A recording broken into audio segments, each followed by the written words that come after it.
നമ്മുടെ സാധാരണ ജനങ്ങൾക്ക് ഇന്നൊരു വലിയ സംശയം ഉണ്ടായിട്ടുണ്ട്. വിഴിഞ്ഞം പോർട്ട് അദാനി മറിച്ച് വിറ്റ് എന്നൊരു സംശയം എല്ലാവർക്കും തോന്നും. കാരണം ഇന്ന് മലയാളത്തിലെ മാധ്യമങ്ങളൊക്കെ ഇത് വലിയൊരു ആഘോഷമാണ് കൊടുത്തിട്ടുള്ളത്. ഒഴിഞ്ഞം ആകെ മാറുന്നു, നമ്മൾ തിരുവനന്തപുരം ഇൻ്റർനാഷണലിലേക്ക് എത്തുന്നു. ഒരുപക്ഷെ കേരളം കണ്ട ഏറ്റവും വലിയൊരു വിദേശ നിക്ഷേപം ഇവിടേക്ക് കടന്നു വരുന്നു. 13,000 കോടിയുടെ നിക്ഷേപം വരുന്നു. വിഴിഞ്ഞത്തിൻ്റെ മുഖച്ഛായ തന്നെ മാറ്റുന്ന രീതിയിലേക്ക് കാര്യങ്ങൾ പോകുന്നു എന്നാണ് പറയുന്നത്. പക്ഷേ അവിടെ മറ്റു ചിലരാകട്ടെ ഇത് കണ്ട് സംശയങ്ങൾ ഉയർത്തുന്നുണ്ട്. ഇന്ന് നിയമസഭയിൽ ചോദ്യം വന്നു. അതായത് വിഴിഞ്ഞത്ത് വന്നിരിക്കുന്നത് മെഡിറ്ററേനിയൻ ഷിപ്പിംഗ് കമ്പനി MSC. നമ്മൾ കാണാം മിക്കവാറും നമ്മൾ കപ്പലിൽ ഒരു 10 പടം കണ്ടാൽ അതിൽ 5 MSC ആയിരിക്കും. 900 കപ്പൽ സ്വന്തമായിട്ടുണ്ടെന്നാണ് ഈ കമ്പനിക്ക്. അതെ, അവർ നേരത്തെ കപ്പൽ കമ്പനി ആയിരുന്നെങ്കിൽ ഇപ്പൊ തുറമുഖ ഇതിലെ കൂടി അവർ സ്വിറ്റ്സർലൻഡ് ആസ്ഥാനമാണ് മെഡിറ്ററേനിയൻ ഷിപ്പിംഗ് കമ്പനി എന്ന് പറഞ്ഞാൽ ലോകത്തെ ഏറ്റവും വലിയ 900 കപ്പലുകൾ ഉണ്ട്. അതിൽ തന്നെ ഇടയ്ക്കൊക്കെ മുങ്ങിയത്, ഈ ദക്ഷദ്വീപിലൊക്കെ മുങ്ങിയത് ഇവരുടെ കപ്പലാണെന്നാണ് പറയുന്നത്. അപ്പോൾ ഇതുമായിട്ട് ബന്ധപ്പെട്ട് ജനങ്ങൾക്കൊരു വലിയ ആശയക്കുഴപ്പമുണ്ട്. ഇപ്പം അദാനി ഇന്നലെ ഒരു പ്രസ് റിലീസ് പുറത്തിറക്കി. വിഴിഞ്ഞം അദാനി പോർട്ട് എന്നാണ് അറിയപ്പെടുന്നത്. കാരണം അവർക്ക് ഇത് കൊടുത്തിരിക്കുകയാണല്ലോ. ഇത് 2034 സർക്കാരിന് 2034 40 വർഷത്തിന് ശേഷമല്ലേ ഇത് സർക്കാരിൻ്റെ കയ്യിലേക്ക് വരികയുള്ളൂ. അപ്പോൾ ഇതിനെ സംബന്ധിച്ചിടത്തോളം നമ്മളിപ്പം 37% അദാനിയുടെ ഓഹരി പങ്കാളിത്തം എവിടെ, ഈ വിഴിഞ്ഞം പോർട്ടിൽ. ബാക്കി സംസ്ഥാന കേന്ദ്ര സർക്കാരുകളുടെ. അപ്പോൾ ഈ 37% അവർക്കുള്ള ഓഹരിയിൽ നിന്ന് 49% ഈ MSCക്ക് കൊടുത്തിരിക്കുന്നത്. അതായത് 13,000 കോടി രൂപയുടെ നിക്ഷേപം. ഇത്രയും വലിയൊരു പോർട്ട് ഡെവലപ്മെൻറ്റിന് 13,000 കോടിയുടെ നിക്ഷേപം എന്ന് പറയുമ്പം ഇത് താരതമ്യേന കുറവാണ്. കാര്യം ഇതൊരു വലിയ പോർട്ടാണ്. വിഴിഞ്ഞം പോർട്ട് എന്ന് പറഞ്ഞാൽ അന്താരാഷ്ട്ര നിലവാരം പുലർത്തേണ്ട ഒരു പോർട്ടാണ്. അതിന് 13,000 കോടി എന്ന് പറഞ്ഞാൽ വലിയ തുക അല്ല എന്നാണ് പിന്നീട് മനസ്സിലാക്കാൻ കഴിയുന്നത്. അതെ, അതൊരു ചെറിയ ഒരു തുക മാത്രം. അവർ അദാനിയുടെ ഷെയറുകൾ അവർ വാങ്ങുന്നു എന്നുള്ളതാണ്. അപ്പോൾ ഇന്ന് നിയമസഭയിൽ ഇത് ചോദ്യം ചോദിച്ചപ്പം അതിനകത്ത് പ്രധാനമായി ഉയരുന്ന ചോദ്യം, ഈ വിദേശ കമ്പനിക്ക് അദാനിയുടെ ഷെയർ വാങ്ങാൻ സാധിക്കും.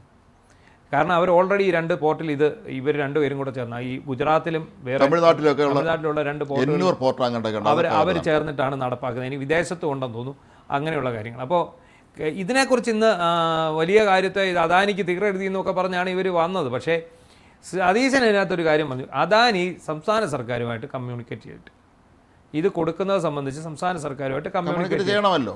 ഇത് കമ്മ്യൂണിക്കേറ്റ് ചെയ്യുമ്പോൾ നമ്മുടെ സംസ്ഥാനത്തിൻ്റെ സുരക്ഷയും രാജ്യത്തിൻ്റെ സുരക്ഷയും എല്ലാം നിലനിർത്തിക്കൊണ്ടും കേരളത്തിൻ്റെ താല്പര്യങ്ങൾ സംരക്ഷിച്ചുകൊണ്ടും ഇന്ത്യയുടെ താല്പര്യങ്ങൾ സംരക്ഷിച്ചുകൊണ്ട് മുന്നോട്ട് പോകുള്ളൂ എന്ന് പറഞ്ഞതോടെ പിണറായി വിജയൻ പത്തി മടക്കി. എന്താണ് ഇങ്ങനെയാണ് സംഭവം എന്ന് അറിയില്ലായിരുന്നു. അത് അറിയാത്തതുകൊണ്ടാണ്. മാത്രമല്ല മറ്റു പലരും ചോദിച്ചൊരു ചോദ്യം, 37% മാത്രം ഓഹരികളുള്ള അദാനി എങ്ങനെയാണ് 49% ഷെയർ അവർക്ക്? അത് അവർക്ക് തെറ്റിയത് എന്താണെന്ന് അറിയാം. അത് വിഴിഞ്ഞം പോർട്ടിന്റെ മൊത്തം അല്ല കൊടുത്തിരിക്കുന്നത്. അതെ, ഈ വിഴിഞ്ഞം പോർട്ടിൽ അദാനിക്കുള്ള ഷെയറിന്റെ അവരുടെ സ്വന്തം ഷെയർ 49% കൊടുത്തിരിക്കുന്നത്.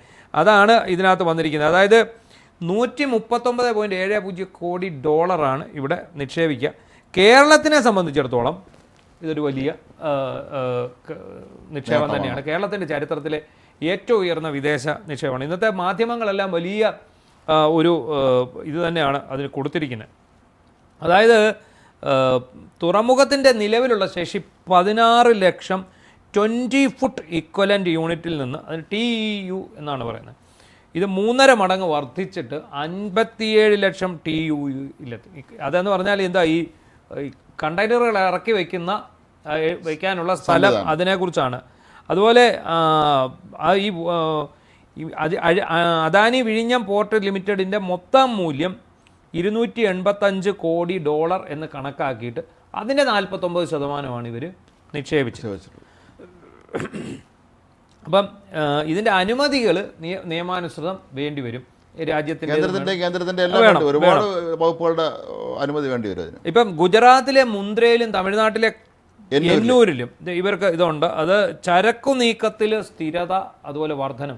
ഇത് പക്ഷേ ഒരു കുഴപ്പം സംഭവിക്കാൻ പോകുന്നത്, ഈ പോർട്ട് വരുന്നതോടെ നമ്മുടെ ചുറ്റുപാടുമുള്ള പ്രദേശത്തുള്ള പോർട്ടുകൾക്ക്, ഇപ്പം ശ്രീലങ്കയുടെ പോർട്ടുകൾ, നമ്മുടെ വിഴിഞ്ഞം പോർട്ട് വികസിപ്പിക്കുന്നതിന് തടസ്സമായിരുന്നത്, അല്ലെങ്കിൽ ഒരുപാട് ഇടപെടലുണ്ടായത് ഈ കൊളംബോ തുറമുഖത്തിൻ്റെ വളർച്ച അത് ബാധിക്കുമെന്ന് കാര്യം അന്താരാഷ്ട്ര തലത്തിൽ പോലും ഒരുപാട് ഇടപെടലുണ്ടായിരുന്നു. അതാണ് ഈ വിഴിഞ്ഞം തുറമുഖം തുടങ്ങാൻ വേണ്ടി ഇത്രയും വൈകിയത് എന്നുമുള്ള ആരോപണങ്ങൾ നേരത്തെ നിലനിൽക്കുന്നു. ശ്രീലങ്കയെ സംബന്ധിച്ചിടത്തോളം അവർക്ക് വേറെ വലിയ വരുമാനം എന്നുള്ള രാജ്യമല്ല. ഈ തുറമുഖം ഇതുപോലെയൊക്കെയുള്ള താൽക്കാലിക ദ്വീപാണ്. ഇത് വെച്ചാണ് അവർ മുന്നോട്ട് പോയിക്കൊണ്ടിരിക്കുന്നത്. ഇപ്പോൾ ദുബായ് പോർട്ട്, ദുബായിൽ അല്ലെങ്കിൽ കൊളംബോയിൽ അങ്ങനെ ഒരുപാട് തുറമുഖം. നമ്മളെ സംബന്ധിച്ചിടത്തോളം ഏറ്റവും അടുത്തുള്ളത് കൊളംബോയാണ്. അപ്പോൾ കൊളംബോ തുറമുഖത്തേക്ക് പോകുന്ന കപ്പലുകൾ ഇനി ഇങ്ങോട്ട് വന്നു തുടങ്ങിയാൽ അത് കൊളംബോയെ ദോഷകരെ ബാധിക്കുമെന്നുള്ളതായിരിക്കും ഒരു വിഷയം. അതാ ഇത് ഈ പ്രവർത്തനം ആരംഭിച്ച് 18 മാസം കൊണ്ട് 20 ലക്ഷം TEU കൈകാര്യം ചെയ്തിട്ടുണ്ട്. അത് ഇന്ത്യയിൽ ആദ്യത്തെ ഒരു റെക്കോർഡ് നേട്ടമാണ് ഈ വിഴിഞ്ഞത്തിന് നേടിയെടുക്കാൻ പറ്റിയിട്ടുള്ളത്. അപ്പം വിഴിഞ്ഞം അങ്ങോട്ട് സ്ട്രോങ് ആകുന്നതോടെ കൊളംബോയുടെ പ്രാധാന്യം കുറയും. ബംഗ്ലാദേശ് മുതൽ ആഫ്രിക്ക വരെയുള്ള പാതയിൽ, വ്യാപാര പാതയിൽ വിഴിഞ്ഞത്തിൻ്റെ സ്വാധീനം വർദ്ധിക്കും. അത്രയും പ്രധാനപ്പെട്ട ഒരു കേന്ദ്രമാണ് വിഴിഞ്ഞം.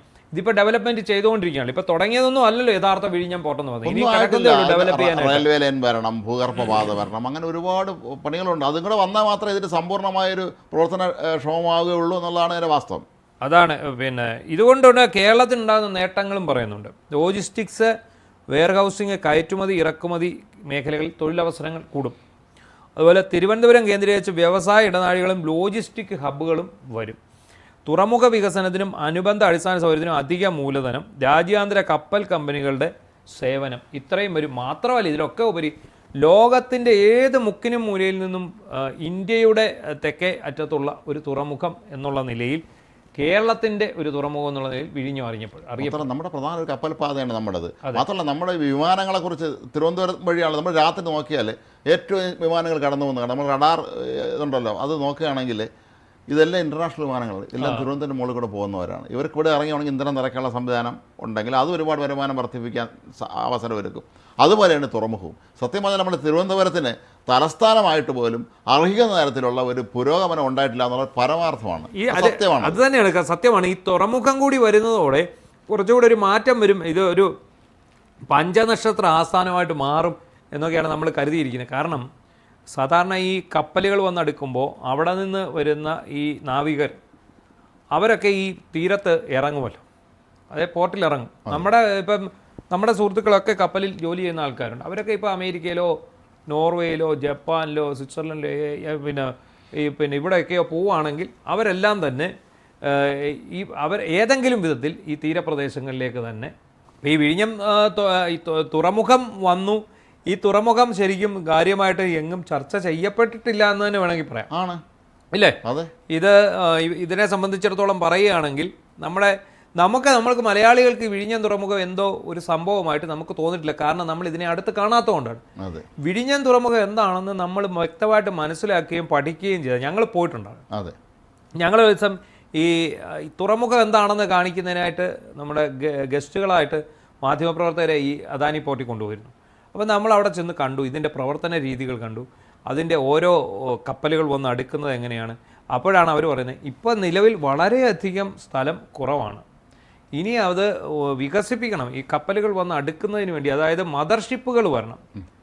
ഈ ചെറിയ ചെറിയ കപ്പലുകൾ വന്നിട്ട് കാര്യമില്ല, മദർഷിപ്പുകൾ വന്നെങ്കിൽ മാത്രമേ ഇതുകൊണ്ട് പ്രയോജനം ഉണ്ടാകാൻ പോകുന്നുള്ളൂ. അപ്പോൾ അത് അത്രയും മദർഷിപ്പുകൾ വരണമെങ്കിൽ അത്രയും ആഴം വേണം, അത്രയും നീളവും വീതിയും വേണം, അതൊക്കെ തന്നെ ഉണ്ടാവണം. അപ്പം അങ്ങനെ അതിനുവേണ്ടിയുള്ള ഒരു നീക്കമാണ് ഇനി മുന്നോട്ട് പോകുന്നത്. അതിനകത്തേക്കാണ് ഈ മെഡിറ്ററേനിയൻ ഇത് വരുന്നത്. മെഡിറ്ററേനിയൻ ഷിപ്പിംഗ് കമ്പനി അവർ ഉൾക്കൊള്ളിപ്പിക്കുന്നത് പോലും എന്തിനു വേണ്ടിയാണെന്ന് മനസ്സിലായി. അതായത് ഈ ഷിപ്പിംഗ് രംഗത്ത് അല്ലെങ്കിൽ TUവിൻ്റെ വർധനവ് വരുത്തുന്നതിന് വേണ്ടി അവരുടെ കയ്യിലുള്ള ആ റിസോഴ്സസ് പോലെ ഒരിക്കലും അദാനിയുടെ ഒരിക്കലും അത് അദാനിയുടെ കൈവശം അങ്ങനെ ഒരു സംഭവം വരത്തില്ല. പക്ഷെ അപ്പോൾ അവരെന്താണ് അതിൻ്റെ ഒരു സാങ്കേതിക സഹായം കൂടി ഉണ്ടാകും എന്നുള്ള ഒരു നിലയിലാണ് ഇപ്പോൾ ശരിക്കും ഈ കമ്പനിയെ ഇവിടേക്ക് കൊണ്ടുവരാൻ പോകുന്നത്. പക്ഷേ ഒരു കാര്യം ശ്രദ്ധിച്ചായിരുന്നോ, നിയമസഭയിൽ ഈ വിഷയം ഉന്നയിച്ചെങ്കിലും ഇതിൻ്റെ പേരിൽ വഴക്കടിക്കാൻ CPM തയ്യാറല്ല. കാരണം അദാനി പോർട്ട് അവരുടെ നേട്ടമാണെന്ന് കൊട്ടിക്കൊഴിച്ച് നടക്കുന്ന അവരെ സംബന്ധിച്ചിടത്തോളം ഇനി ഇതിൻ്റെ പേരിലൊരു വിഷയം കൊണ്ടുവന്ന് അദാനിക്ക് ഈറ എഴുതിയെന്ന് പറയാൻ പറ്റും. അത് ശരിയാണ്. അതാണ് അവര് അവർക്ക് പിന്നെ ഒന്നും പറയാൻ പറ്റില്ല. LDF ഒന്നും പറയാനില്ല ഈ കാര്യത്തിൽ. ഏതായാലും ആരാണെങ്കിലും ശരി, നമ്മൾക്ക് വിദേശ നിക്ഷേപങ്ങൾ ഇന്ത്യയിൽ കേരളത്തിലേക്ക് വരട്ടെ. ഈ LDF വർഷങ്ങളോളം ഭരിച്ച് മുടിച്ച് ഈ വിദേശ നിക്ഷേപർ പേടിച്ച് ഇതുവഴി ആ പരിസരത്തോടെ പോലും തിരിഞ്ഞു നോക്കാത്തൊരവസ്ഥയിലായിരുന്നു. ഇപ്പോൾ ഏതായാലും അതിനൊരു മാറ്റം സംഭവിച്ചു എന്നുള്ളത് അവർക്കൂടി ബോധ്യമായ അവസ്ഥയിലായിരിക്കും ഇങ്ങോട്ട് വരാൻ തീരുമാനം. അദാനിയുടെ നിക്ഷേപങ്ങളെ ഇവർ തൊടില്ല. കാരണം എന്താണെന്ന് അറിയാം, ഇവർക്ക് അത്യാവശ്യം പൈസ വേണ്ടപ്പോൾ നേരെ അദാനിയെ കൊണ്ടാണ് സ്പോൺസർ ചെയ്യുന്നത്. എല്ലാം അതാണല്ലോ. ഇപ്പം കാരണഭൂതൻ്റെ സ്പോൺസറിങ് മൊത്തം ഇത് ഇന്നലെ പുതിയ കണക്ക് വന്നുണ്ടോ, 173 കോടി രൂപയാണ് കാരണഭൂതം പരസ്യം ചെയ്യാൻ ചെലവഴിച്ചത് അയാളുടെ മുഖം വെച്ചിട്ട്. അത് സർക്കാരിൻ്റെ കാശ് എടുത്തിട്ടാണ് ഇൻ്റർവ്യൂ മറ്റേ സർക്കാരിൻ്റെ അവസാനങ്ങളിൽ അയാളെ ബൂസ്റ്റ് ചെയ്യാൻ വേണ്ടി അയാൾ ചിലവാക്കിയത് 173 കോടി രൂപ. സംസ്ഥാനം കടുത്ത സാമ്പത്തിക പ്രതിസന്ധി നിൽക്കുന്ന സമയത്ത്. എന്താണെങ്കിലും വിഴിഞ്ഞം പോർട്ടിലേക്ക് വിദേശ നിക്ഷേപം വരട്ടെ. ഇങ്ങനെ ചെറിയ നിക്ഷേപം മാത്രം പോരാ, വിദേശ നിക്ഷേപങ്ങൾ എല്ലായിടത്തും വരണം.